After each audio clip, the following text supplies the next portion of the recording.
തിരുവനന്തപുരത്ത് 10ാം ക്ലാസ് വിദ്യാർത്ഥിനിയെ ബലം പ്രയോഗിച്ച് സ്കൂട്ടറിൽ കയറ്റി കൊണ്ടുപോയി പീഡിപ്പിച്ചതായി പരാതി. വെടിവെച്ചാൻകോവിൽ സ്വദേശി സദ്ദാം ഹുസൈനെ പോലീസ് അറസ്റ്റ് ചെയ്തു. അതെ, പുതിയൊരു വാർത്തയാണ്. തിരുവനന്തപുരം തുമ്പ പോലീസ് സ്റ്റേഷൻ പരിധിയിലാണ് ഈ സംഭവം ഉണ്ടായിരിക്കുന്നത്. അച്ഛന്റെ സുഹൃത്ത് എന്ന വ്യാജനയാണ് കുട്ടിയെ സ്കൂട്ടറിൽ കയറ്റിക്കൊണ്ടുപോയത്. കമലേഷ് വിവരങ്ങൾ നൽകാനുണ്ട്. കമലേഷ്, എന്താണ് ഉണ്ടായത്? ഈ കഴിഞ്ഞ 24-ാം തീയതിയാണ് ഈ സംഭവം ഉണ്ടാകുന്നത്. ഈ കുട്ടികൾ, അതായത് ഈ തട്ടിക്കൊണ്ടുപോകപ്പെട്ട കുട്ടിയും അവരുടെ സഹോദരനും കൂടി സ്കൂളിലേക്ക് പോകുന്ന വഴിയാണ് അച്ഛന്റെ സുഹൃത്ത് എന്ന് പറഞ്ഞ് ഈ സദ്ദാം ഹുസൈൻ, ഇയാൾ 34-കാരനാണ്. ഇയാൾ സ്കൂട്ടറിൽ എത്തി ഈ കുട്ടിയെ കൊണ്ടുപോവുകയായിരുന്നു എന്നാണ് പരാതിയുള്ളത്.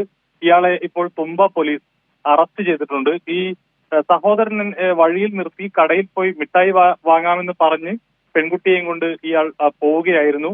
ആളൊഴിഞ്ഞ ഒരു സ്ഥലത്ത് കൊണ്ടുപോയി പെൺകുട്ടിയുടെ നെഞ്ചിലും രഹസ്യ ഭാഗത്തുമൊക്കെ പിടിച്ചു എന്നതാണ് ഈ പരാതിയിൽ പറയുന്നത്. തിരിച്ച് പെൺകുട്ടിയെ ബൈക്കിൽ കയറ്റി സഹോദരൻ നിന്ന സ്ഥലത്ത് കൊണ്ടുപോയി വിടുകയും ചെയ്തു.